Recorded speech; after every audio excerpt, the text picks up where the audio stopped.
In the winter of 1379, a woman named Eleanor stood alone in a stone cell deep beneath a castle in northern France, listening to the sound of masons working above her. She had been 23 years old when they brought her here 6 days ago. She had been a nobleman's wife, educated, refined, accused of something she swore she had never done. For 6 days she had heard the sounds of construction, hammering, scraping, the voices of men working. On the 7th day the sound stopped. The door to her cell opened and the masons entered, carrying buckets of mortar and stones. Eleanor asked them what they were doing. They would not answer. They began building a wall across the opening of her cell, sealing her inside. Eleanor screamed. She begged them to stop. She pleaded to speak to someone, anyone, to explain that this was a mistake, that she was innocent. The masons worked in silence, laying stone upon stone, mixing mortar, building the wall higher. As the wall rose to chest height, Eleanor could still see out into the corridor. She saw the castle steward watching from a distance. She called to him, reminded him that she had known him since childhood, begged him to stop this. He turned and walked away. The wall continued to rise. When it reached Eleanor's shoulders, she realized what was happening. They were sealing her in. They were burying her alive in this cell beneath the castle. She would die here in the darkness slowly alone, and no one would stop it because her husband had accused her of adultery. And in medieval Europe, a husband's word was law. But before I tell you what happened to Eleanor in that sealed cell, before I tell you whether she survived or how long she lasted, before I reveal the full horror of what medieval society did to women accused of adultery, I need to tell you about other women whose fates were just as terrible, whose stories reveal a system of punishment so brutal that it's almost impossible to believe it happened in Christian Europe, because what happened to Eleanor was not unique. It was one method among dozens that medieval courts and communities used to destroy women accused of betraying their husbands. And by the end of this video, when I tell you what ultimately happened to Eleanor in that cell, you will understand that medieval Europe's treatment of accused adulteresses was worse than execution, worse than torture, worse than anything most people can imagine.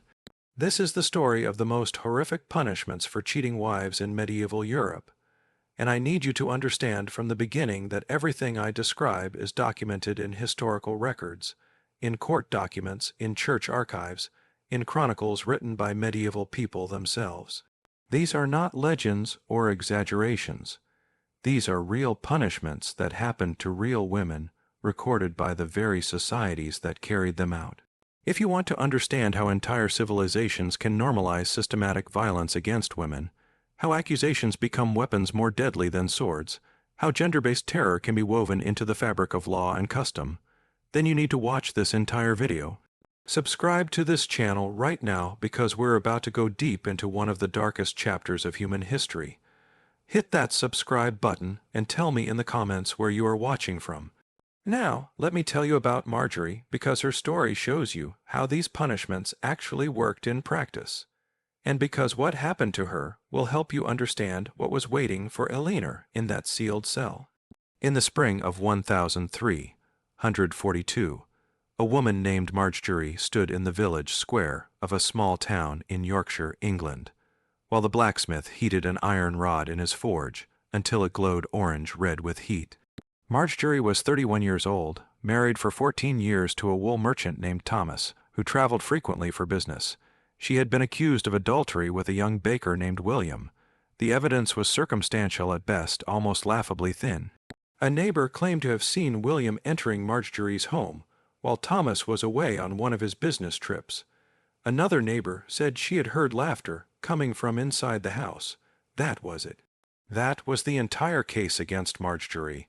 A man entered her home during daylight hours, possibly to deliver bread. Someone heard laughter. From this, an entire community concluded that Marjorie was an adulteress who deserved punishment. Marjorie had not been allowed to defend herself in any meaningful way. She had not been permitted to speak at the trial held by the local Lord's Court. Her accuser was her husband, Thomas himself. And under medieval law throughout most of Europe, a husband's testimony about his wife's behavior carried absolute weight. His word was truth. His interpretation of events was reality.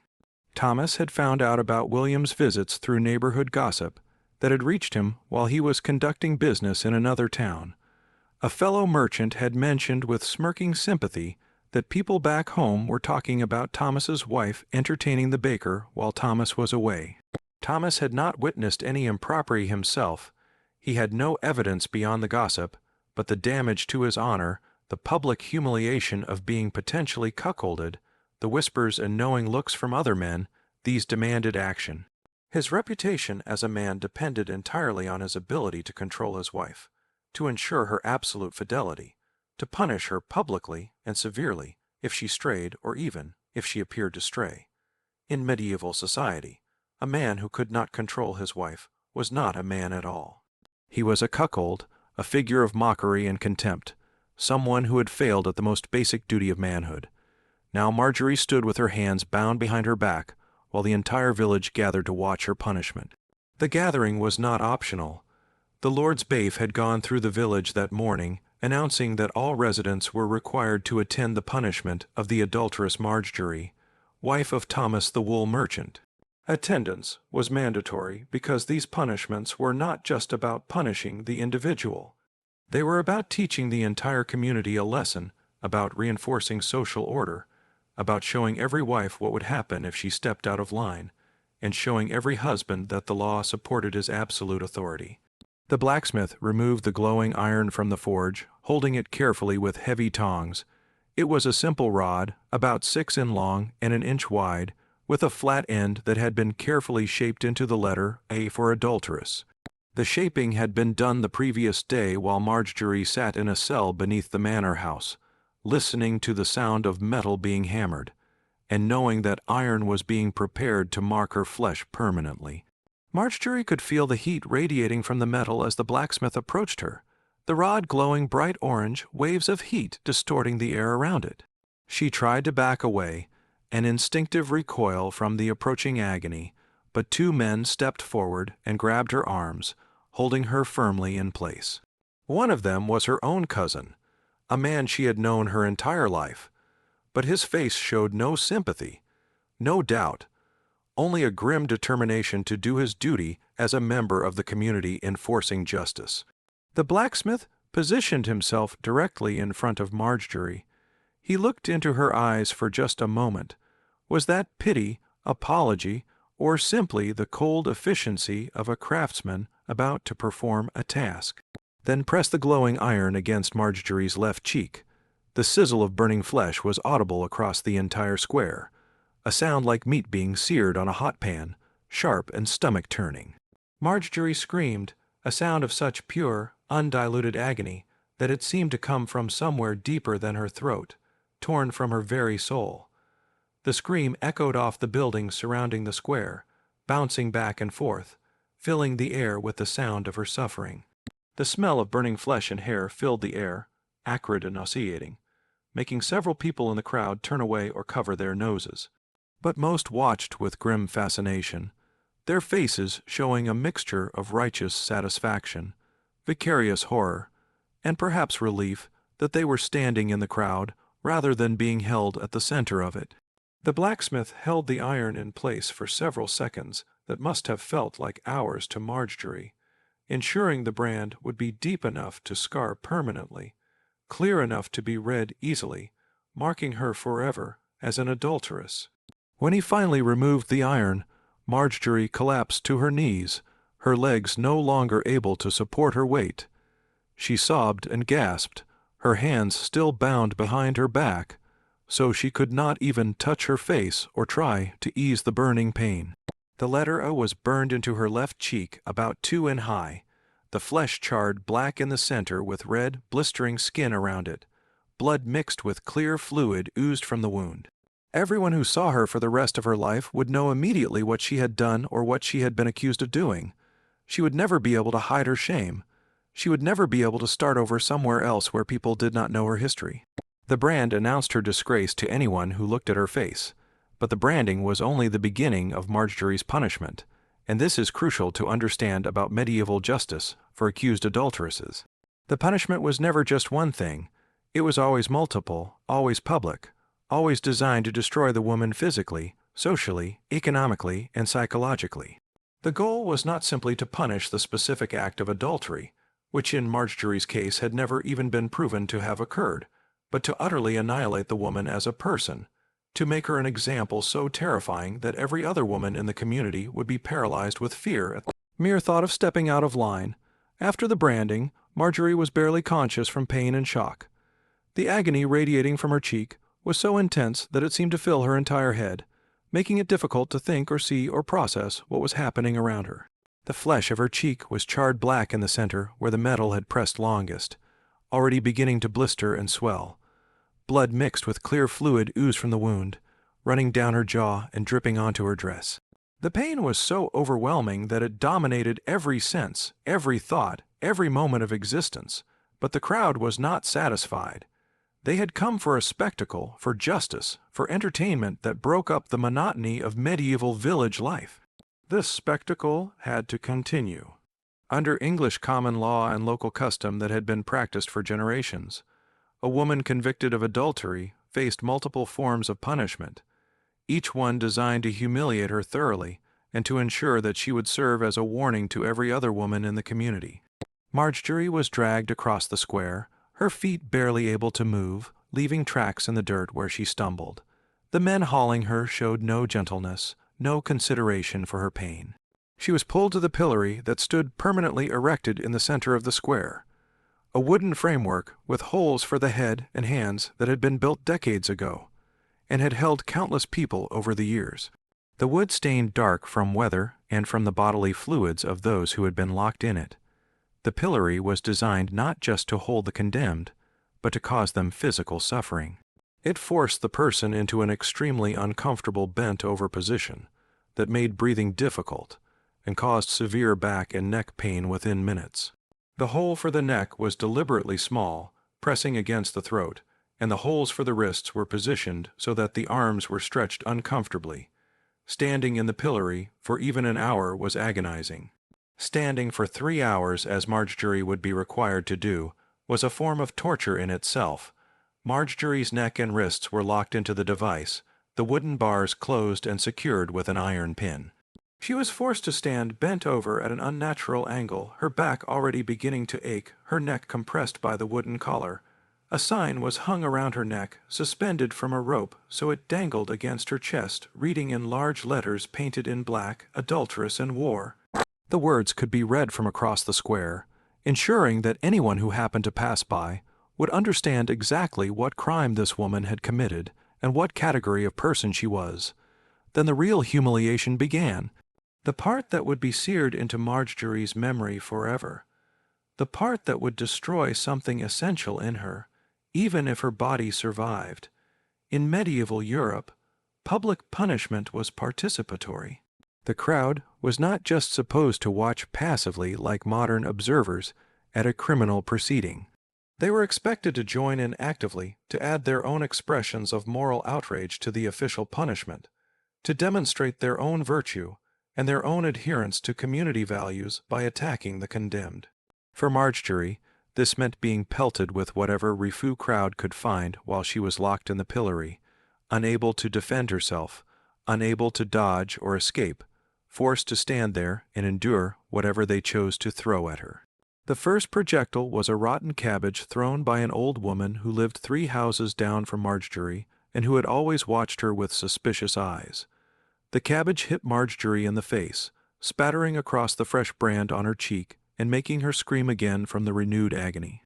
The impact drove bits of rotten vegetable into the burn wound, contaminating it with bacteria that would cause a severe infection within hours. Then came a barrage of refuse, as if Marjorie's scream had been a signal that opened the floodgates. Spoiled eggs that had been saved specifically for this purpose, the contents rotten and sulfurous, breaking against her head and running down her face and into her hair. Rotten tomatoes that exploded on impact, covering her in red pulp. The contents of chamber pots thrown from close range by people who aimed carefully to ensure the waste splashed across her face and body. Mud mixed with horse manure, scooped from the streets where horses and oxmen had been driven. Small stones not large enough to cause serious injury. The authorities did not want to kill her after all, but large enough to hurt when they struck her head and shoulders, opening small cuts that bled down her neck. The crowd jeered and shouted insults with each throw, each person trying to voice the cleverest or most cutting remark. Faithless woman, betrayer of your husband, devil's bride, corrupted flesh, Jezebel. The insults were as much a part of the punishment as the physical assault, designed to destroy any remaining sense of dignity or self-worth. Marjorie was not just being hurt physically. She was being told again and again by everyone she knew, by her neighbors and acquaintances and people she had lived among her entire life, that she was worthless, that she was less than human, that she deserved this treatment, that she had brought this suffering upon herself through her own wickedness. Children were specifically encouraged to participate, their parents lifting them up to get better angles for throwing or handing them particularly disgusting items to throw at the woman in the pillory. Young boys, perhaps 8 or 9 years old, competed with each other to see who could hit Marjorie with the most disgusting projectiles, laughing and celebrating each successful throw as if it were a game. Learning through direct participation that this was proper treatment for women who violated their marriage vows, young girls watched from the edges of the crowd, their mothers holding their hands or standing behind them with hands on their shoulders, all of them learning what would happen if they ever strayed from absolute obedience to their future husbands, internalizing the message that female virtue must be guarded at all costs because the punishment for failure was complete social destruction. Marjorie stood in the pillory for 3 full hours from mid-morning until early afternoon, the sun climbing higher in the sky and heating the square, making the smell of the refuse covering her even more intense. By the end, she was covered in filth from head to foot, barely recognizable as a human being. Her hair was matted with rotten eggs and excrement. Her dress, which had been cleaned that morning, was soaked with every kind of refuse the village could produce. She was bleeding from where stones had cut her scalp and face. Her neck and back were in agony from being held in the unnatural position for so long. She could barely stand, her legs shaking from exhaustion and pain, only the wooden collar around her neck keeping her from collapsing. The branded cheek was severely infected from the contamination of all the refuse thrown at her. The flesh had swollen to nearly twice its normal size, turning dark purple and green around the edges of the burn. The infection was spreading into the surrounding tissue, creating an abscess that would cause Marjorie intense pain for weeks, and that might, if she was very unlucky, spread to her bloodstream and kill her from sepsis. When she was finally released from the pillory, the bafe removing the iron pin and lifting the wooden bars, Marjorie collapsed immediately to the muddy ground. She fell forward, landing face first in the accumulated filth that surrounded the pillory. Too weak to catch herself or control her fall, she lay there unable to move, barely conscious, breathing in shallow gasps. The crowd began to disperse, having gotten the entertainment they came for, their duty to community justice fulfilled, heading home to eat dinner and discuss what they had witnessed. But wait, because Marjorie's punishment still was not finished. You might think that after being branded and spending 3 hours in the pillory being pelted with refuse by the entire village, Marjorie had suffered enough to satisfy the requirements of medieval justice. But you would be wrong. Medieval justice operated on multiple principles that demanded more. The principle that shame must be made visible in multiple ways, not just one. The principle that the entire community must participate in marking and ostracizing the transgressor through various rituals that followed traditional patterns. The principle that punishment must be memorable enough to serve as a deterrent for years or even decades that people should be able to say, "Remember what happened to Marjorie," and have everyone immediately understand the consequences of accused adultery. What came next would ensure that Marjorie's disgrace followed her for every remaining day of her life, and that everyone who witnessed it would never forget the consequences of being accused of betraying her husband. The next morning, Marjorie was dragged from the cell where she had spent the night lying on cold stone, still covered in the dried filth from the previous day, the wound on her face swollen and hot with infection, her entire body aching from the abuse it had endured.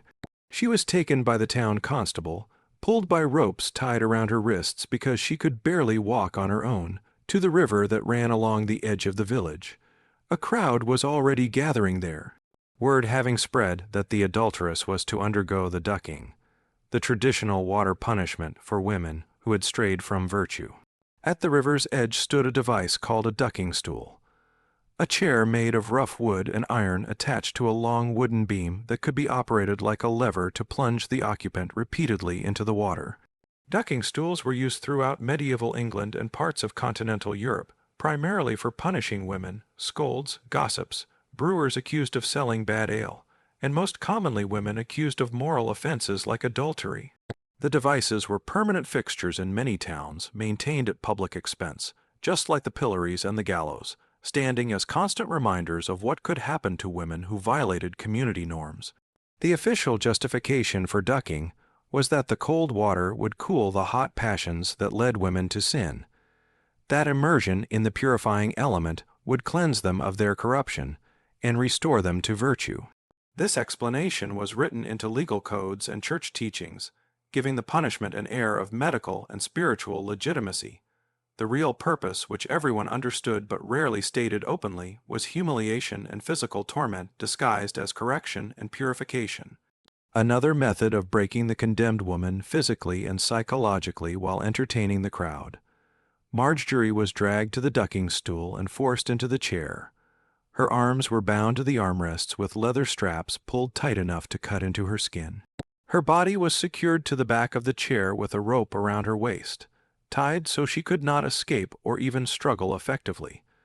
The chair was designed to prevent the occupant from moving, from protecting themselves in any way, from doing anything but enduring whatever was done to them. The operator of the ducking stool, usually a town official or his assistant who was paid a small fee for this service, pulled a lever. The long beam, working like a seesaw with the chair attached to one end, swung out over the river, carrying Marjorie with it. She had just enough time to draw breath and realize what was about to happen before the operator released the lever and the chair plunged down into the water. The shock of the cold was overwhelming, like being struck by a physical blow. It was early spring, March or early April, and the river was fed by snow melt from the hills above the village, making the water brutally cold, perhaps just above freezing. The sudden immersion made Marjorie gasp involuntarily, a reflex she could not control, and she inhaled water into her lungs. She choked and struggled against her bonds, thrashing helplessly in the chair, unable to understand what was happening or how to protect herself. Her lungs burned, her vision darkened at the edges. She was certain she was drowning, that this was how she would die, trapped under water in this chair, that they had decided to execute her after all. Just as her consciousness was beginning to fade, just as she was on the verge of passing out from lack of oxygen, the operator pulled the lever again, and the beam raised her out of the water. Marjorie broke the surface, coughing and gasping. Water streaming from her hair and clothes, her body shaking violently from the cold. She vomited up the water she had inhaled, choking and retching, her throat raw, her chest heaving as she tried to draw a breath. But she was given only seconds to catch her breath, just enough time for the crowd to see her face, to see her terror and suffering before the operator released the lever, and she plunged underwater again and again and again. The ducking continued for 20 plunges, each one counted aloud by the crowd who had gathered on the riverbank and on the bridge above, chanting the numbers in unison like spectators at some grotesque sporting event. 1, 2, 3. Each time Marjorie went under, she was held there for longer periods, the operator carefully calibrating how long he could keep her submerged without actually killing her, walking the line between punishment and execution. Each time she came up, she was gasping and choking more desperately, coughing up water, her body shaking so violently from cold and terror that the chair rattled against the beam. By the 10th ducking, Marjorie was no longer struggling. She hung limp in the chair between immersions, barely conscious, water pouring from her mouth and nose, with each raising, her head leaned forward. Her lips had turned blue from cold. Her skin had taken on a grayish cast. She looked more like a corpse than a living person. By the 15th ducking, she was no longer making any sound when she came up from the water, just gasping weakly and shaking. Her eyes were unfocused, rolled back in her head.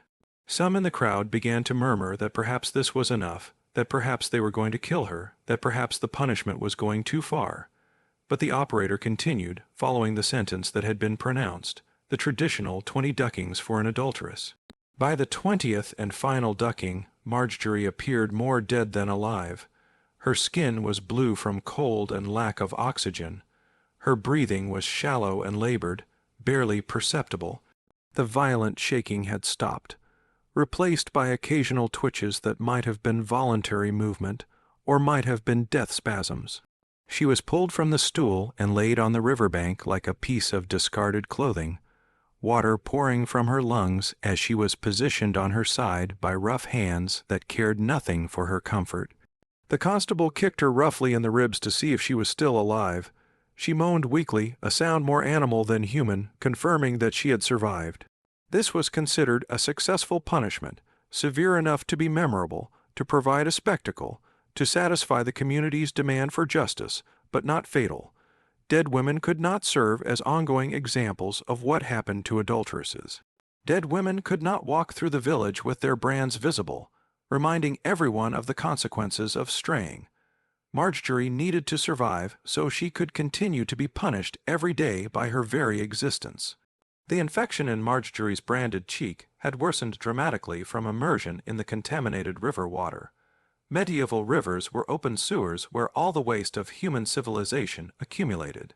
They were filled with human and animal waste, with the chemicals and byproducts from leather workers who treated hides and tanning pits that drained into the river, with blood and offal from butchers who slaughtered animals on the riverbank and threw the waste into the water with all manner of refuse and contamination. The bacteria laid in water had infected the burn wound severely, causing the flesh to swell massively, turning it dark, purple, and green, with streaks of red spreading out across her cheek and jaw that indicated blood poisoning. Marjorie developed a high fever that night, her body's attempt to fight the multiple infections ravaging her system.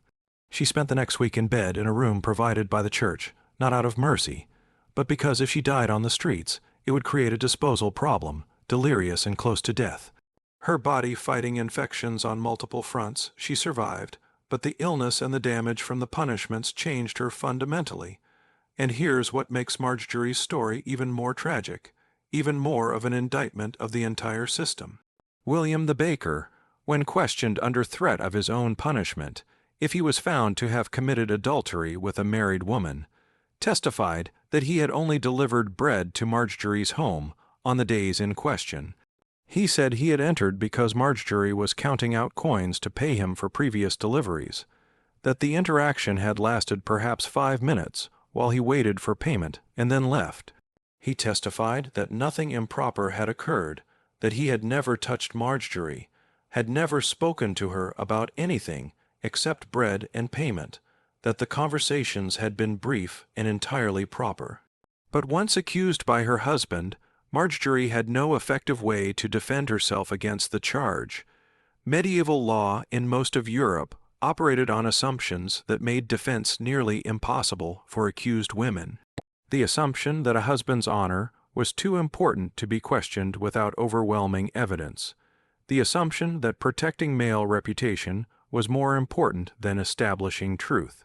The assumption that it was better to punish a possibly innocent woman than to allow a guilty one to escape, or to embarrass a husband by suggesting his accusation might be false. The assumption that women were naturally deceptive and prone to lying about their own behavior, so their testimony about their innocence could not be trusted. The system was designed to make defense nearly impossible once an accusation was made. In most medieval courts, women could not testify on their own behalf in cases involving their own supposed moral failings. This legal principle, written into law codes throughout Christian Europe, held that a woman's testimony about her own virtue was inherently unreliable because women were believed to be naturally inclined to deception in order to protect themselves. The only testimony that mattered was from the accuser, the husband, and from witnesses who claimed to have seen suspicious behavior. The standard of proof was not beyond reasonable doubt in the modern sense, but simply suspicion based on appearance of impropriety. This meant that a woman could be convicted and brutally punished based solely on having been seen talking to a man who was not her husband, on having smiled at someone, on having been insufficiently modest in her dress or behavior, on having failed to immediately report to her husband every interaction with another male. The system ensured that accusations almost inevitably led to convictions, and that convictions led to devastating punishments. The punishments destroyed not just the woman's body, but her entire social existence. Marjorie's husband, Thomas, divorced her through the ecclesiastical courts on grounds of adultery, which was automatically granted given Marjorie's conviction in the secular court. The divorce left Marjorie with no support, no property, and no legal protection. Under medieval law throughout most of Europe, when a marriage was dissolved due to the wife's adultery, the husband kept all marital property. This included not just property the couple had acquired during the marriage, but even the dowry that Marjorie's family had provided when she married, which was supposed to be her security. Thomas took everything: the house, the furnishings, the money, the goods. Marjorie was left literally with nothing except the filthy dress she had been wearing during her punishments. She could not work in any respectable trade. No one would hire a woman branded on the face as an adulteress. The brand was specifically designed to make her unemployable to ensure she could never rebuild a normal life. She could not work as a servant in any respectable household because her presence would corrupt the moral atmosphere. Or so people believed. Morality was thought to be contagious in medieval society, both virtue and vice spreading from person to person through association. A branded adulteress in a household would contaminate the virtue of the other servants. Or so the reasoning went. She could not work with other women in textile production, the most common form of women's work, because the other women refused to associate with her, claiming she would corrupt them, or that they could not be seen associating with such a woman without damaging their own reputations. The only work available to her was the most degrading and dangerous, collecting refuse from the streets, cleaning latrines, perhaps selling her body, though even in that profession, her brand made her less desirable than unmarked women. The irony was not lost on anyone, least of all Marjorie herself. She had been branded as a for allegedly committing adultery. Now, the only way she could survive was to actually become what she had been falsely accused of being. She could not attend church without people whispering and pointing. The priest would not allow her to take communion or to participate in any of the sacraments, marking her as outside the community of Christian souls. She was not quite formally excommunicated, but she was effectively excluded from full participation in Christian religious life, which in medieval Europe meant she was excluded from the most important aspects of community belonging. Children would follow her in the streets, chanting "adulteress, adulteress," in mocking sing-gong voices, throwing small stones or mud at her. Adults would spit at her when she passed or throw things, repeating the violence of her public punishment on a smaller scale every day. She was effectively exiled while remaining physically in the same town, isolated among people she had known her entire life. After 6 months of this existence, of being unable to find work, of surviving on scraps and occasional coins from people who took pity on her, of sleeping in abandoned buildings or under hedges because no one would rent her a room, Marjorie left the village. She hoped that perhaps in another place where no one knew her history, where no one had witnessed her punishments, she might be able to start over, to find some kind of life. But the brand on her face made this impossible. The brand was specifically designed to be permanent, to be immediately recognizable, to announce to anyone who saw it exactly what crime the bearer had committed. In every town and village Marjorie entered, people saw the eye burned into her cheek and knew immediately what it meant. The meanings of brands were standardized across much of Europe. A for adulteress, T for thief, H for heretic, and so on. The brands were designed to be a permanent mark that followed the criminal forever, preventing them from escaping their past and starting over. Marjorie was driven away from town after town, sometimes with threats, sometimes with actual violence. In one village, men threw stones at her until she fled. In another, she was dragged before the local magistrate, who ordered her to leave immediately on pain of being whipped. In a third, women surrounded her and beat her with sticks, accusing her of trying to corrupt their community with her presence. She survived by begging on the roads between settlements, sleeping in ditches or abandoned buildings, eating whatever scraps she could find. She learned to approach people carefully, her head down, her branded cheek turned away, trying to get them to give her something before they saw the mark and understood what she was. Sometimes this worked. Sometimes she could beg a piece of bread or a few coins before people noticed. More often, they saw the brand immediately and drove her away. The chronic illness from her punishments weakened her progressively. The repeated near drownings had caused permanent damage to her lungs, scarring the tissue and reducing her ability to breathe properly. She developed a persistent cough that worsened with each passing month, especially in cold or damp weather. She would cough until she vomited, until blood came up with the phlegm, her body trying desperately to clear lungs that would never fully heal. The infection from the brand had spread through the left side of her face, causing permanent damage to nerves and tissue. She was left with chronic pain that never fully went away, a constant aching and burning sensation in her cheek and jaw. The left side of her face was partially paralyzed, making it difficult to eat or speak clearly. The scarring pulled her mouth into a permanent grimace on that side. 2 years after her conviction in the winter of 1344, Marjorie died at age 33. Her body was found in a ditch beside a road between two small villages, frozen and partially covered with snow. She had been dead for several days before anyone found her. The local authorities in the nearest village were notified. They sent men to collect the body, which they buried in an unmarked grave in unconsecrated ground at the edge of the churchyard, the area reserved for criminals, suicides, and others deemed unworthy of proper Christian burial. Her death was recorded in the parish register as simply an adulterous woman found dead on the roadside, buried outside the churchyard wall. No name, no mention of family, no suggestion that she had ever been a person with a life and identity beyond her crime. This was Marjorie's end. Accused based on thin evidence, convicted in a court where she could not defend herself, brutally punished in ways designed to destroy her completely, divorced and left destitute, driven from place to place, dying alone in a ditch, and buried without ceremony in an unmarked grave. And her story was not unusual. This was normal. This was what happened to thousands of women throughout medieval Europe who were accused of adultery. But what I haven't told you yet, what you need to understand before we return to Elinor in her sealed cell, is that Marjorie's punishment was actually one of the milder forms that medieval society used for accused adulteresses. She survived her punishments, at least initially. She lived for 2 more years. Some women were not so lucky. Some women faced fate so much worse that Marjorie's suffering seems almost bearable by comparison. Now, let me tell you about Isabella, because Isabella's story will show you how noble women faced different but equally terrible punishments, and because Isabella's fate is part of understanding what was waiting for Elinor in that cell beneath the castle. Isabella was 24 years old in the year 1326, from a respected noble family in Burgundy. Her marriage had been arranged when she was 14 to Baron Geoffrey d'Antford, a wealthy landowner who was 42 at the time of the marriage, and who needed heirs to continue his line.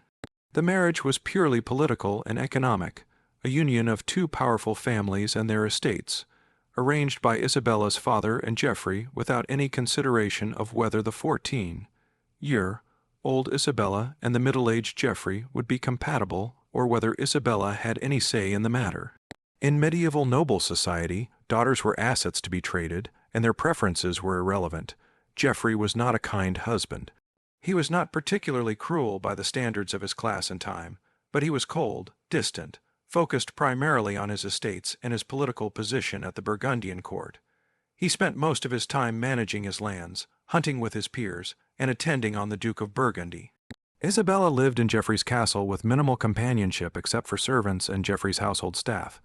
She was isolated, lonely, trapped in a life she had not chosen with a man she barely knew and who showed her little affection or attention. Geoffrey's household chaplain was a young priest named Pierre who had been educated at the University of Paris, one of the great centers of learning in medieval Europe. Pierre was intelligent, well-read, perhaps 27 years old when he came to serve in Geoffrey's household. When Pierre arrived at the castle to serve as chaplain, Isabella was 18 and desperately lonely. She had been married for 4 years, had produced no children despite Geoffrey's periodic attention, which came irregularly and without affection, and spent her days with almost no one to talk to except servants, who could not speak to her as equals, because of the vast social distance between Baron's wife and household staff. Isabella and Pierre began having conversations in the castle library, where Geoffrey kept his small collection of books, perhaps 24 volumes, which was actually quite a substantial library for a provincial noble. They discussed theology, philosophy, the classical texts that Pierre had studied at university. They talked about Aristotle and Augustine, about whether the world was eternal or created, about the nature of the soul, about questions that had never occurred to Isabella before, because no one had ever suggested to her that women were capable of thinking about such things. For Isabella, who had received only the most minimal education before marriage, basic reading in French and Latin, elementary religious instruction, training in household management and needlework, these conversations were a revelation, an opening into a world of ideas she had never known existed. For Pierre, Isabella was an intelligent and sympathetic listener in a world where most nobility treated priests as little more than servants. Their friendship was based on genuine intellectual companionship and mutual respect, something rare in medieval society where most relationships were defined by hierarchy and social utility. The friendship was completely innocent, at least initially. They never touched, they never spoke of anything improper. Their conversations were always in public spaces, the library, the chapel, the castle garden, where servants were present and could observe them. They discussed ideas, not feelings, philosophy, not attraction. But the friendship looked suspicious to others in the household, who observed them spending hours together, talking with obvious enthusiasm and enjoyment.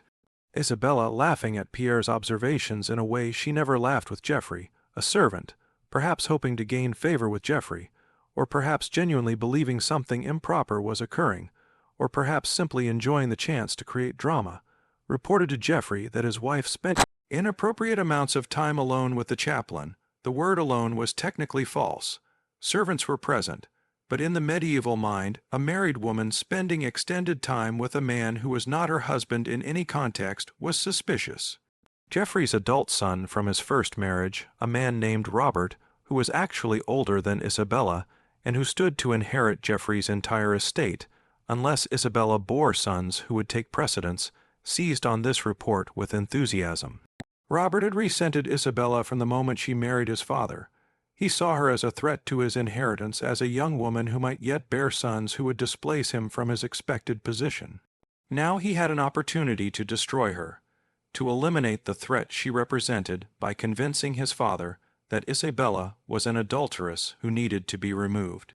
Robert went to Geoffrey and told him that rumors were circulating among the servants, and even among Geoffrey's noble peers, that Isabella and Pierre were conducting an affair, that Geoffrey was being made a fool of in his own castle, that whispers and knowing looks followed Geoffrey wherever he went, that his honor as a lord and husband demanded immediate and decisive action to stop the gossip and restore his reputation.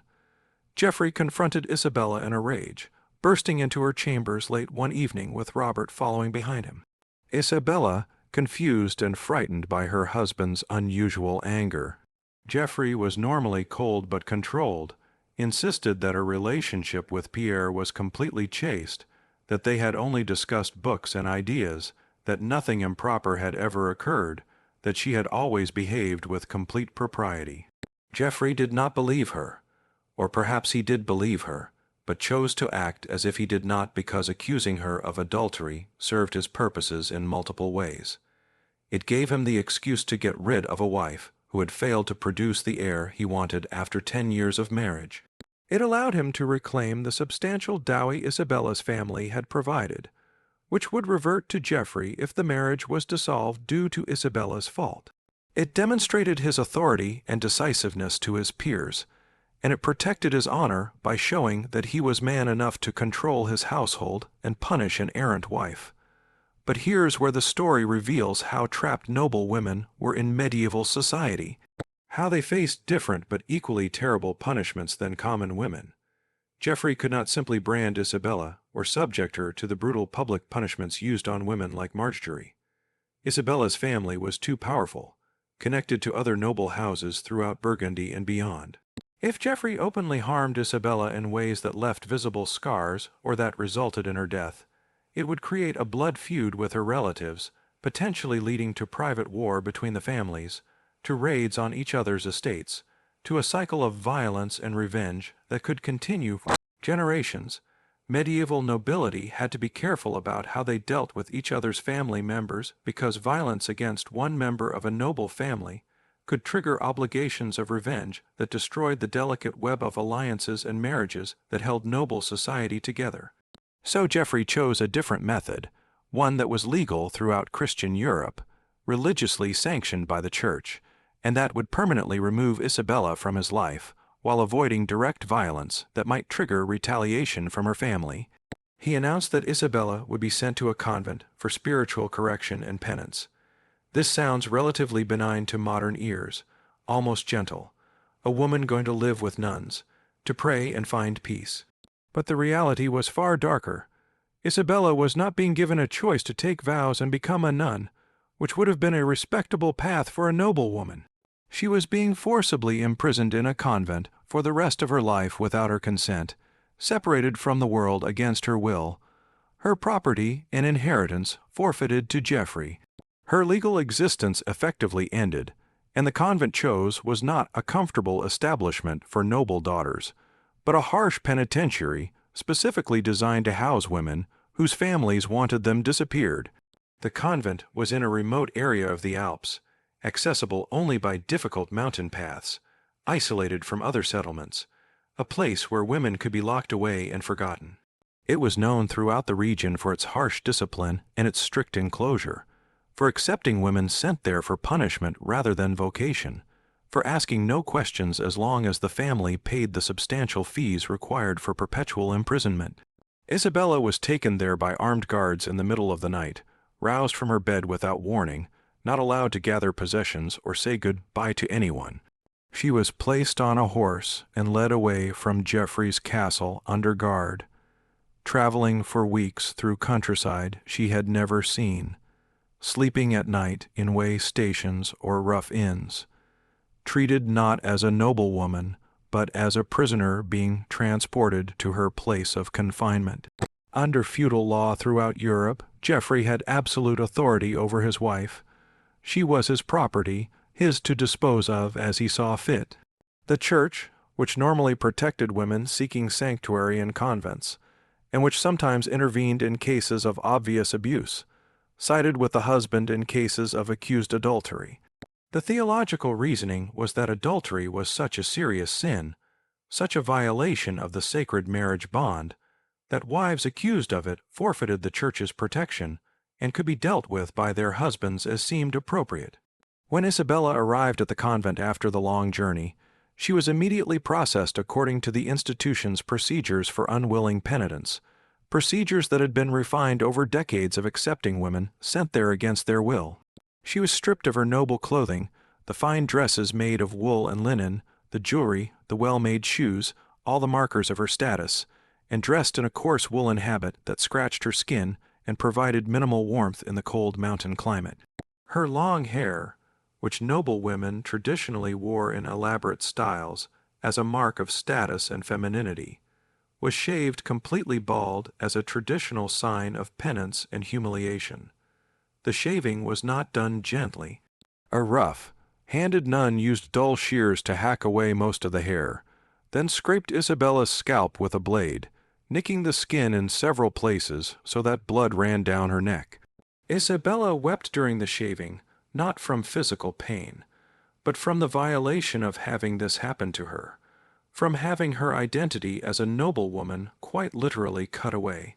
She was told by the abbess, a woman who had spent 40 years in this convent and who had overseen the imprisonment of dozens of women sent there for similar reasons, that she would spend the rest of her life here in prayer and fasting, atoning for her sin of adultery, even though Isabella continued to insist she had done nothing wrong. The abbess told Isabella coldly, her face showing no sympathy or doubt, "Your protests of innocence mean nothing here. Your husband has declared you an adulteress. He is your Lord and Master, given authority over you by God and by law. His word is truth. That is all the truth that matters in this place. You will confess your sin. You will do the penance prescribed for you, and you will spend your remaining days in prayer begging God's forgiveness for your wickedness." The conditions of Isabella's confinement revealed that this was not about spiritual redemption or giving her a chance to reform her character. This was about destroying her, about burying her alive where she could never trouble Geoffrey again. Isabella was locked in a cell barely 6 ft wide and 8 ft long with stone walls and a stone floor, and a single small window set high in the wall that let in minimal light and no warmth.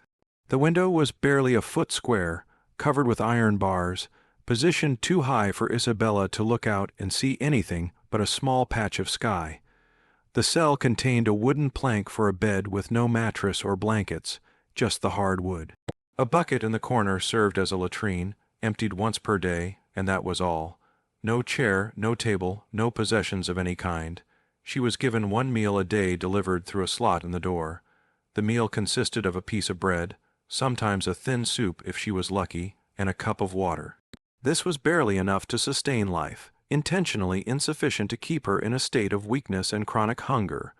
The constant malnutrition would make her too weak to resist, too weak to cause trouble, slowly breaking her body down. Over the years, she was allowed out of her cell only to attend religious services, which occurred 7 times throughout each day and night, following the traditional monastic schedule. Matins at midnight, LDS at dawn, prime at 6, 00 in the morning, terce at 9, sex at noon, none at 3, 00 in the afternoon, vespers at sunset, and compline before bed. These services, which would have been spiritually meaningful for someone who had chosen religious life, became a form of torture for Isabella, disrupting sleep continuously and ensuring constant exhaustion. During these services, Isabella was required to prostrate herself before the altar, lying face down on the cold stone floor, and confess her adultery publicly in front of the other nuns and the few other imprisoned women. She had to say in a loud voice, "I, Isabella, confess before God and this holy community that I am an adulteress, that I betrayed my husband, that I corrupted my soul through wickedness, that I deserve the punishment I have received." If she refused to speak these words, or if she tried to protest her innocence, she was beaten with rods by other nuns and denied even the minimal food she normally received until she complied. The worst part of her confinement was not the physical suffering, but the isolation. Isabella was forbidden from speaking to any of the other women in the convent. The few other imprisoned women sent there by their families for various supposed crimes were kept separated from each other and from the nuns who had taken vows by choice. Isabella could see other people during services, could hear their voices, but she was not allowed to communicate with them. If she tried to speak to anyone, she was beaten and returned to her cell for days without being allowed to leave, even for services. She was not allowed to receive letters or visitors. She was cut off completely from the outside world, from her family, from anyone who had known her before. She had no way of knowing what was happening in the world beyond the convent walls. No way of knowing if Geoffrey had remarried, if her family had tried to intervene on her behalf, if Pierre, the chaplain, had been punished or had fled. She was buried alive in a stone cell in the mountains, forgotten by everyone except Geoffrey, who had the satisfaction of knowing his honor had been defended and his problematic wife had been eliminated without the mess of execution. Isabella lived in that convent for 23 years before she died at age 47. 23 years. More than 2 decades, locked in a cell barely large enough to lie down in, fed 1 minimal meal per day, allowed to speak to no one, cut off from every person she had ever known, with no hope of release, no possibility of appeal, no way to prove her innocence or to be heard by anyone who might help her. She never saw her family again. Her father had died within 5 years of her imprisonment, never knowing what had become of his daughter beyond being told she was doing penance in a convent. Her younger siblings, who had been children when she was taken, grew up barely remembering her, told only that their sister had committed a terrible sin and was being punished for it. She never learned what happened to Pierre, the chaplain, who had been sent away from Geoffrey's service immediately after the accusation, and who disappeared from the historical record, probably fleeing to another region to avoid being charged as Isabella's accomplice, perhaps changing his name, perhaps abandoning the priesthood entirely to avoid questions about his past. She spent more than 2 decades confined to a few square ft of stone, praying the same prayers over and over, fasting until her body was skeletal, insisting to God, if not to her captors, that she had done nothing wrong. The isolation and the harsh conditions broke her health progressively. She developed chronic illnesses from the cold and damp, from the malnutrition, from never seeing sunlight. Her teeth fell out from scurvy. Her joints became arthritic from sleeping on hard stone in the cold. Her mind began to deteriorate from the isolation and the monotony, from having no mental stimulation beyond the same prayers repeated endlessly. When she died in 1349, her body was buried in an unmarked grave in the convent cemetery, a place where imprisoned women were buried without ceremony or remembrance. No one notified her family. Geoffrey, who had remarried within 2 years of sending Isabella away, and who had finally gotten the heir he wanted from his second wife, never knew or cared when Isabella died. Isabella's existence was simply erased, as if she had never been born. 23 years for having conversations with a priest in her husband's library. 23 years for laughing at someone else's observations. 23 years for an accusation that was never proven and that was probably entirely false. Isabella's story shows how noble women, despite their wealth and status, were just as trapped as common women like Marjorie, just as vulnerable to accusations, just as powerless once a husband decided to act against them. But before Isabella was sent to the convent, there was a trial. And what happened during that trial reveals how thoroughly rigged the system was against accused women. Isabella's trial took place in Geoffrey's own baronial court, a court he controlled as the local feudal lord with judges who were his vassals, men who owed their positions and their livelihoods to Geoffrey's favor. The verdict was never in doubt. The trial was a formality designed to give legal cover to a decision Geoffrey had already made. Isabella was not allowed to speak in her own defense. This was not unusual. In most medieval courts throughout Europe, women were not permitted to testify in their own cases when accused of moral offenses. The legal reasoning was that women were naturally deceptive, that they could not be trusted to tell the truth about their own behavior, that their testimony would inevitably be lies designed to escape punishment. Only male testimony was considered reliable enough to base a verdict on. Geoffrey presented as evidence, such as it was, the testimony of servants who claimed to have seen Isabella and Pierre alone together in the library on multiple occasions. And never mind that alone meant in a room where those same servants were present, where the door was open, where anyone passing could see in.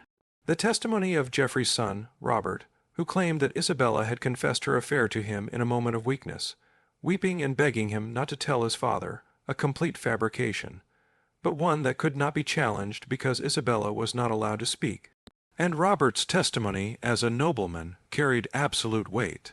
And Geoffrey's own testimony about his wife's suspicious behavior, her excessive interest in books and learning, her inappropriate familiarity with the chaplain, her failure to show proper wely obedience and submission, the fact that Geoffrey had paid little attention to Isabella during their marriage, that he had left her isolated and lonely, that he had failed in his own marital duties.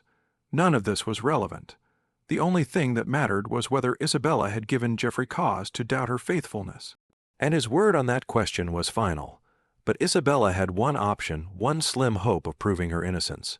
She could submit to trial by ordeal, a practice that was still used in many parts of Europe in the early 14th century, even as the Church was beginning to officially discourage it. Trial by ordeal was based on the theological principle that God would intervene to protect the innocent, that the Almighty would not allow an innocent person to suffer harm during the ordeal, that the outcome would reveal divine judgment on the accused person's guilt or innocence. The most common ordeal for women accused of adultery was the hot iron ordeal. Isabella was told that if she was truly innocent, she could prove it by carrying a piece of heated iron for a specified distance, in her case, 9 paces. The iron would be heated until it glowed red. Isabella would be required to pick it up with her bare hands and carry it the required distance before dropping it. Her hands would then be bandaged carefully, and she would be locked in a room to await judgment. 3 days later, the bandages would be removed and her hands would be examined. If they had healed cleanly with no infection or signs of severe burning, God had shown her innocence. If they were badly burned, infected, or failed to heal properly, God had revealed her guilt. Isabella agreed to the ordeal, desperate to prove her innocence, willing to undergo any trial that might save her from being locked away forever. She was taken to the great hall of Geoffrey's castle, where the ordeal would be conducted before witnesses. A brazier had been set up filled with hot coals.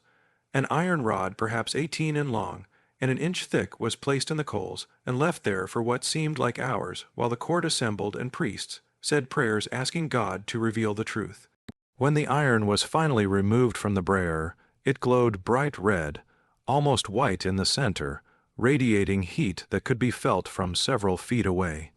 The priest in charge of the ordeal used heavy iron tongs to remove it from the coals and carried it carefully to where Isabella stood, her hands already trembling with fear.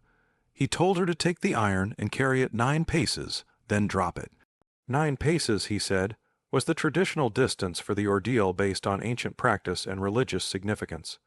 9 being a sacred number associated with completion and perfection in medieval numerology. Isabella forced herself to reach out and grasp the iron rod, closing her fingers around the metal that was hot enough to boil water on contact. The pain was instantaneous and beyond anything she had ever experienced or imagined possible. It felt as though her hands were exploding, as though every nerve in her body had suddenly ignited. The smell of her own flesh burning filled her nostrils. A smell like meat cooking, but more horrible because it was her own body. She could hear the sizzle of her skin against the metal. She could see the smoke rising from where her palms touched the rod, but she forced herself to hold on, to grip the iron despite every instinct screaming at her to drop it. She forced herself to take one step, then another, counting in her head, trying to focus on the numbers rather than the unimaginable pain. 1, 2, 3, each step took what felt like an eternity. 4, 5, 6, her vision was darkening at the edges. She could feel herself starting to faint from the pain. 7, 8, 9, she dropped the iron and collapsed immediately to the floor. Her hands held out in front of her, shaking violently. The flesh of her palms blackened and blistered, already swelling. The pain was so intense that she could not even scream, could not make any sound beyond small whimpering moans. She looked at her hands and could not recognize them as her own. The flesh was charred, black in places, bright red, and already blistering in others. She could see exposed tissue beneath the burned skin. It was impossible to imagine how this level of damage could ever heal. Her hands were wrapped immediately in bandages that had been prepared for this purpose, strips of linen that were supposedly clean, but that in reality contained all the bacteria present in medieval cloth. Isabella was taken to a locked room to await the judgment. For 3 days she lay there in agony, unlike anything she had thought possible.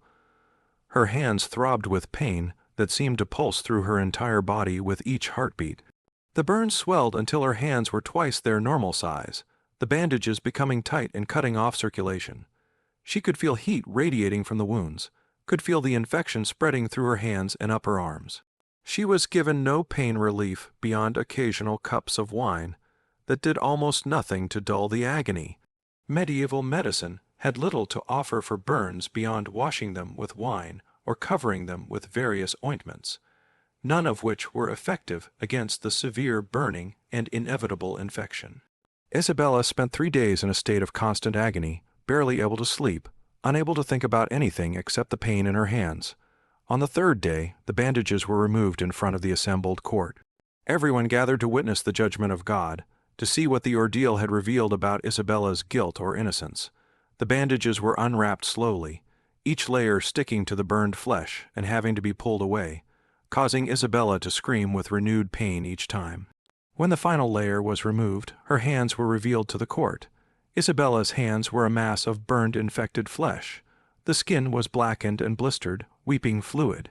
The burns showed clear signs of severe infection, red streaks extending up her arms, the flesh around the burns swollen and discolored, a foul smell coming from the wounds.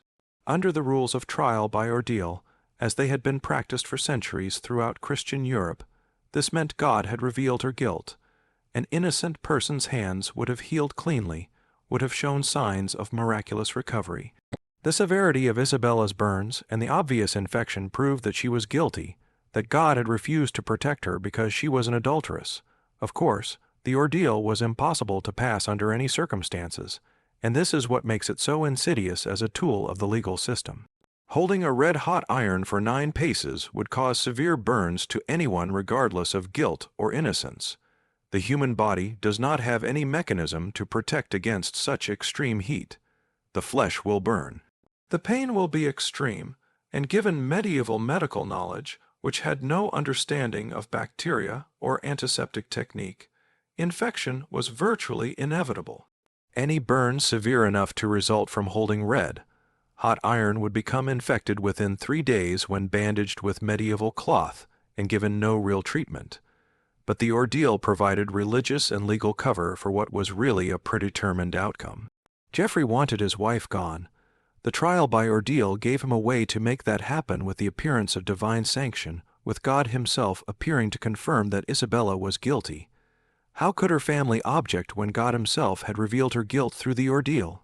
How could anyone question Jeffrey's decision to punish her when the Almighty had made his judgment clear? Isabella was sent to the convent immediately after the ordeal before her hands had any chance to heal, while they were still infected, and causing her excruciating pain.